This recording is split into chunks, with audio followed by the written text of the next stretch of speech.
beautiful orchids Beautiful here on orchids. the table, right? Yes. So how do we take care of orchids, right? Yeah, and these are just store-bought orchids. Yeah. And they are all in their original containers that Right. I got them in, which is probably not good.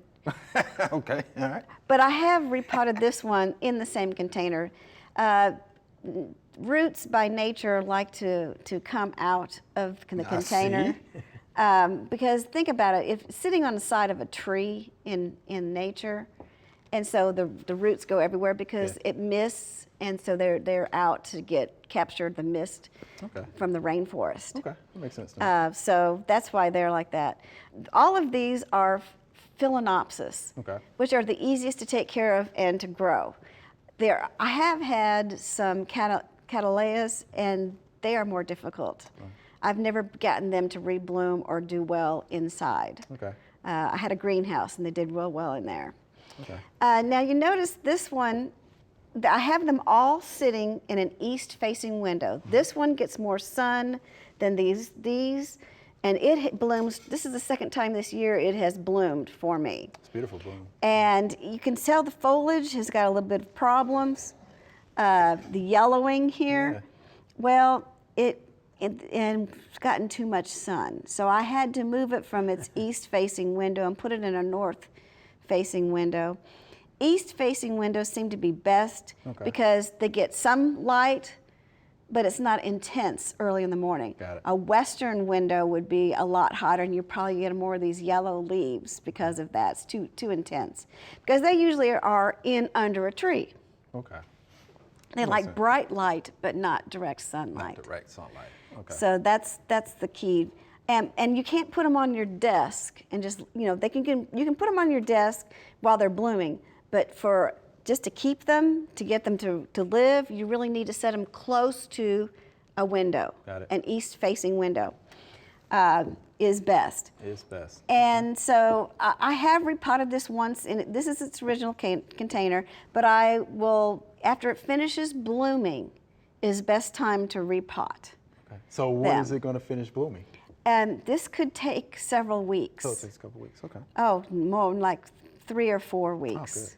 So it's beautiful. But one thing you do notice, the rim of it has a little white cast. I noticed that. It's beautiful. Well, it's not supposed to be that. In fact, I've noticed that it's gotten lighter and lighter, but I'm not the best. You know how the plumber's house always leaks? Well, I don't fertilize them when I should. So this flower is telling me the plant could really use some fertilizer, that I'm not taking care of it as well. Even though it is still very pretty. It is pretty. So that's the indicator. It's supposed to be very, very dark. And so there's orchid fertilizer that you use. And this is actually given to me by my mother, and I've never opened it. So it hadn't been opened. It looks like it hadn't been opened. So, but I can tell you what you're supposed to do, it doesn't take much. They don't like a lot of fertilizer.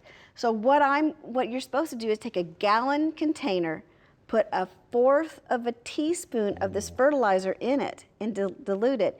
Then water it with the fertilizer while it's blooming once every 2 weeks, and while it's dormant and not blooming, once a month. So really, it's not a lot of fertilizer. And you'll notice that these are all planted in this bark here. So it's not soil. So water just runs through it. This is the problem. People will water it and then not let it drain out. Now you'll notice this has got I just watered it yesterday. It's got some water in the bottom of it, but you notice this container goes up, so it's not really sitting in water, and there's just drips in here. There's not much water in here at all. And this will dry out. It usually takes about a week for it to dry out, and I'll take it to the sink, just like this, and pour water from the faucet over it, and just let it, drip. And then when it feels just a little bit heavier, because of the bark that is in there, and these turn green, bright green instead of this off green color, I let it drain out, and then I put it back in this container and put it back in the window. So the container needs to stay there. Container needs to stay It here. needs to stay there. Yeah, and you don't want, because this container has no holes in the bottom of it. Okay. There's no holes in the bottom Got of it. this. So you leave the insert in there because it does have holes in the bottom of Got it. it. So it So it can, stays, can okay. drain, but you don't leave it with water in it. You don't do that. Okay. And so all of these are the same. And look, this one's starting to bloom again. And this one is starting to bloom again. Got it. Okay. These don't get as much light as that one, and these have only bloomed once a year for me. But it just gets enough. And the window that faces east also has a tree near it, so they're not getting as much sunlight as this one's getting. Okay. But you see there it's in the original container. And I've just recently watered it too. But it really needs to be repotted because all of these roots are coming up out of here because it's growing. And I really need to repot it and put it down into some bark. So that's how you know when Yeah, to that's how you know repot, to right? repot. It's when the roots start coming up out of the container. That means it's because the stem is growing. So it grows along the stem and the roots come out below it. Okay. And so that's when you know, when the roots are all out of the pot, you know Yeah. it's time to repot that. Okay. But I just haven't done this yet. So will that go up to the next container? Yeah, I size? would just, see, I have this container here that I would like to repot some in. I will probably put 2 of these in this container Okay. eventually, because there's plenty of room in here, and as small as these are, you don't need that much room. These are much smaller blooming Phalaenopsis than this one, Okay. so that it's not going to need as much room. This one has never bloomed for me, so I am taking it home and putting it, not leaving it at work because it's not getting enough light for it. It might need more light, so I'm going to put it in the same window with this one and see if I can't get it to rebloom again. But again, it needs to be repotted. The roots in this plastic Yeah, actually a container, green color. Yeah. they're green, growing, but most of them are up at the surface here. Right. And I just need to put it in some bark like this has got in it, Okay. instead of the sphagnum moss that it came in 2 years ago. Okay. So, I mean, they've lived in here for 2 years. It's time to upgrade their living quarters. Yeah, because I'm wondering, somebody's looking at that, they're probably thinking that's root bound. It probably is. It probably is. Now, let's just look at this one. I'll probably put another one with this. It's getting ready to bloom. I usually would wait till it finishes blooming, but this one's been really root bound for a long time, Wow, look and at it that. has a lot more roots to it. But one thing, I took all the sphagnum moss out of it and got all these nice roots. Of course, I soaked it first, so because they're brittle if you don't soak them first. Okay. And why sphagnum moss? That is a water holding capacity and makes them moist for shipping and for people to grow. Well, they've lived in it for 2 years, so they've done very well. Yeah. But again, I drain it out. There's not much left in here. I usually let it drain out. There's dead roots and stems here Oh, that I would get out clean those out. of here because we don't need that. Don't need them at all. Move this. Yeah. And yeah, we just don't need the dead roots and stems on here. Don't need any of that. Oh, it's a lot that was in there. Yeah, it's quite a bit. There, you know, it latches onto the sides of trees and bark and moss, and it lives. Okay.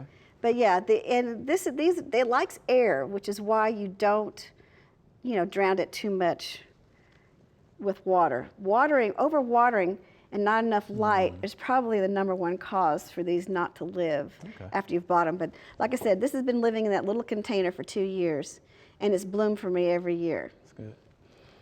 So I'll just put some bark in here, set this plant in here, and pour the bark around it. Kind of anchors it in.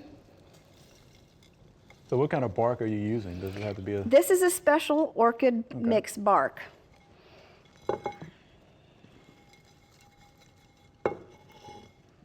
It probably allows for good drainage and things like that. It is. It doesn't have any nutrients in it, but and if you don't get 100% of the roots, that's okay. It needs air. Yeah. So then I would go ahead and I would water this. I will put this under the faucet, make it sure it's wet, and there it's potted. So I mean, it probably live in here. This is a much bigger pot than it was in, so I'm sure it may never need a container any larger than this. Now I would change out the bark occasionally. I've changed the bark out. I've had this one for 4 years, and I've changed the bark once. Wow, okay. But again, I just need to fertilize because I've never fertilized them. So they really thrive on neglect, except they don't like to be too wet. Just make sure they're not wet, and make sure you do water them. Okay. You'll see the roots will start shriveling, and actually the leaves will start shriveling. And that'll be a sign that it really needs water. Okay. But you want to keep this sphagnum moss, you let it dry out between waterings, but then make sure that it does get watered and enough light for it to use all of the nutrients. All right, yeah, so don't overwater. All right. Don't overwater, give it enough light. Yeah, give it enough light. And it'll tell you that, like this one's saying, hey, I've got enough light to live, but I don't have enough light to rebloom. Got it, got it. All right, yeah, for those folks who, get these as gifts, get them from the store, now they know how to take care of them. Yes. So thank you, Joellen, I appreciate that. You're welcome. All right. Thanks for watching the video. I hope you enjoyed it. To find out more information on this topic, just click on the familyplotgarden.com link in the description.